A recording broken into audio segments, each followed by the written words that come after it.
whatever story you want to paint of me, whatever narrative you want to paint of me, whatever story is in your mind of me, like, that's a personal issue. That has nothing to do with me. You're entitled to that.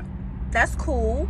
You know, go seek a therapist, talk it out with them, and hopefully you find the healing that you deserve. Their narrative should not even matter in your ecosystem. What we have to realize is that people are entitled to whatever narrative they want to paint of you.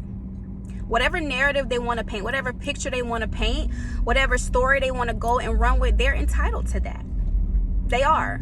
And our job is to accept it for what it is. We can either accept it for what it is, or we can try to seek validation and understanding and acceptance, or we can just be like, okay, you're entitled to that.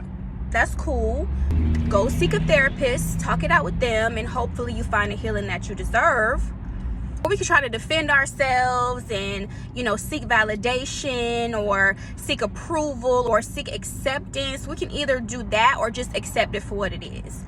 And the harsh reality is we don't have any control over what people think in their minds, you know, and perception is reality. What we don't understand a lot of times is that everybody, every single person on this earth has a different perspective. We could literally be looking at the same picture, and we have completely different perceptions of that picture, completely different realities.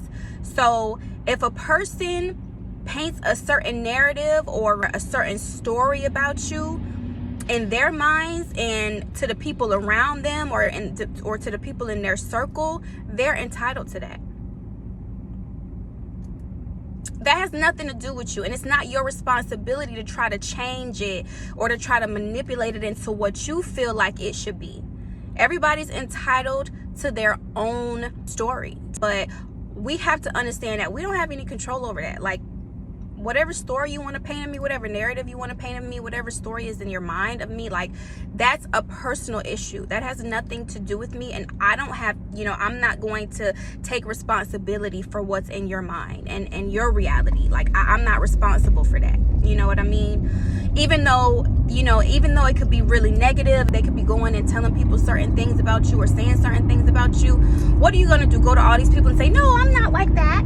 That's not me. That's not who I am. Like, what can you do about it? Besides just let it go.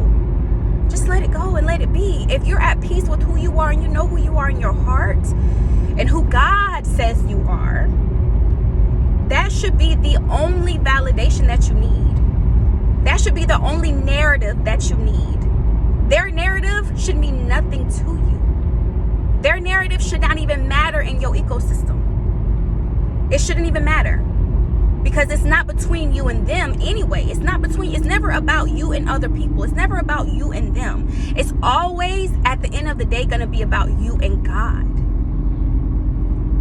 That's the real reality of it. And that's what we don't understand. And that's because we're just so caught up in our own reality. Once again, our own reality, our own perception.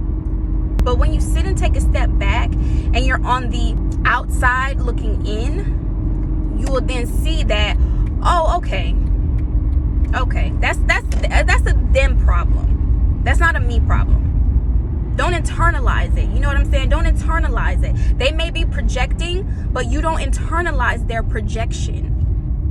Because when you internalize it, then you become sick.